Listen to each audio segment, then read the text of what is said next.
Hello wears, இன்றைக்கி வீடியோவில் எப்படி பார்க்க போகிறோம்னா மல்லிகை செடி களை எடுக்கிற பற்றி தான் பார்க்க போகிறோம்.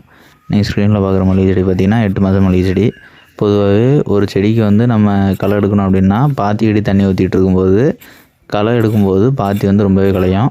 அதை வந்து நம்ம எந்த மாதிரி களை எடுக்கலாம், பாத்தி களையாமல் அப்படிங்கிறது தான் இந்த வீடியோ. நீங்கள் பார்த்தீங்கன்னா தெரியும், நம்ம வந்து பாத்தியில் இருக்க புல்லை வந்து அப்படியே பாத்தி முழுசாக களையாத அளவுக்கு அப்படியே இணக்கி பாத்தி கூடயே சேர்த்து வைக்கிறோம். ஏன்னா புல் வந்து மண்ணில் இருக்கக்கூடிய எல்லா நுண்ணூட்ட சத்தையும் ப்ரைமரி நியூட்ரியன்ஸ்னு சொல்லக்கூடிய என்பிகே, அதாவது நைட்ரஜன், பொட்டாசியம், பாஸ்பேட், இந்த மூணையுமே எடுத்து தான் வளருது.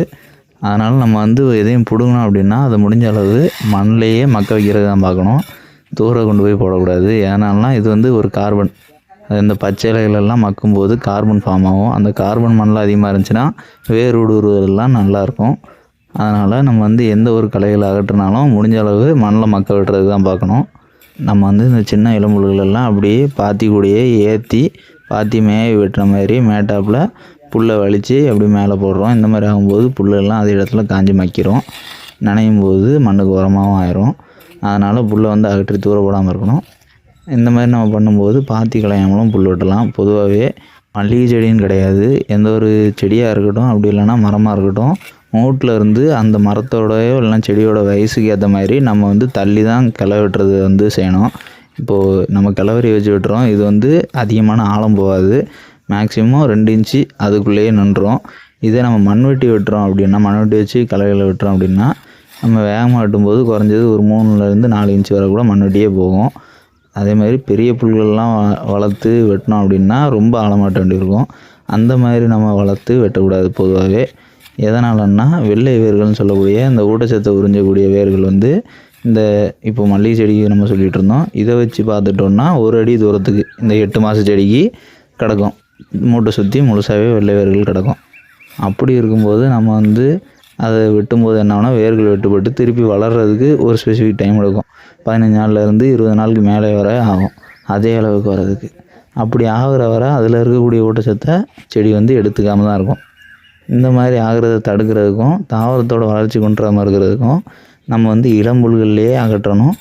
அதே மாதிரி நம்ம மண்வெட்டி போடுறது வந்து மூட்டுக்கிட்ட போடக்கூடாது. நம்ம வந்து இது 1 வருஷ செடிக்கு அந்த கேட்டகரிக்குள்ளே சொல்கிறோம். இதுவே ஒரு 2 வருஷம் 3 வருஷம் செடி அப்படின்னா அந்த உரம் நம்ம வைக்கக்கூடிய இடத்துல மண்வெட்டி போடாத அளவுக்கு மேக்ஸிமம் பார்த்துக்கணும். எதனால் அப்படிங்கிறத நம்ம சொல்லிடுறோம். அதுக்கு முன்னாடி இந்த வீடியோ வந்து லூப்பிங் ஆகிட்டு இருக்குது, நீங்கள் வாய்ஸ் மட்டும் ஏர் பண்ணுங்கள். எதனாலன்னா பொதுவாகவே மல்லிகை செடியை நம்ம நட்டதுக்கப்புறம் ஃபஸ்ட் டைம், அதாவது நாற்று நட்டுறோம்னாலோ கன்று நட்டுறோம்னாலோ ஃபஸ்ட் டைம் உரம் வைக்கிறது வந்து செடிக்கு 2 சைடும் நம்ம உரம் தோண்டி வைப்போம்.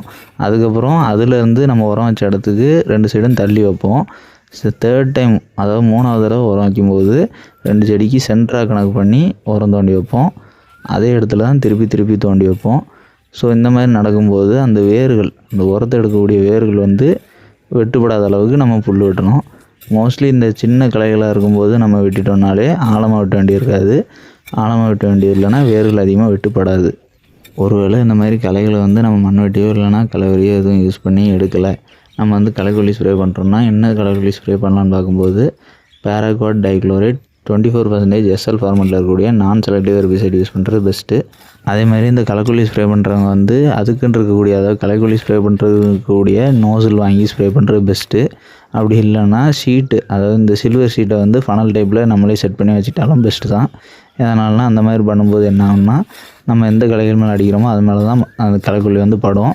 வெளியே சுற்றி எங்கேயும் படாதனால ஃபீல்டில் இருக்கக்கூடிய எந்த ஒரு செடிக்கும் பாதிப்பு ஏற்படாது.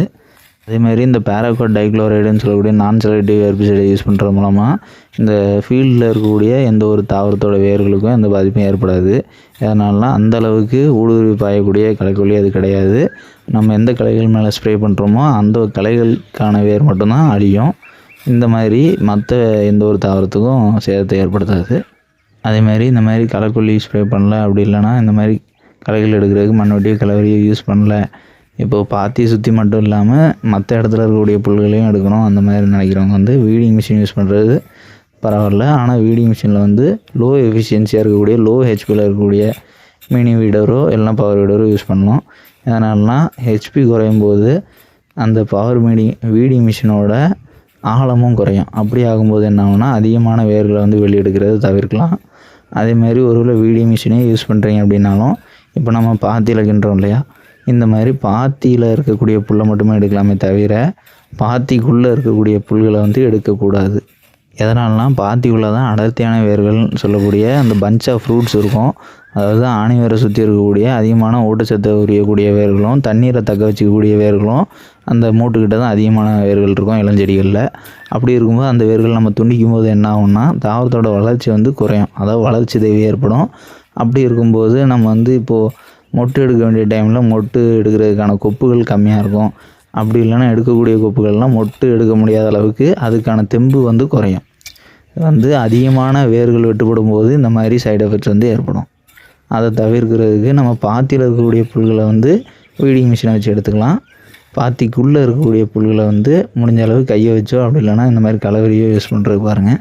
ஸோ இதுதான் நம்ம வந்து மல்லிகை செடிக்கு களை வெட்டுறதை பற்றி சொல்லிட்டோம். அதேமாதிரி இந்த வீடிங் மிஷின் யூஸ் பண்ணுறவங்க வந்து இப்போது தாவரம் வளர இப்போ மல்லிகை செடி வச்சு சொல்லியிருந்தோம், அதை வச்சு சொல்லிடுறோம்.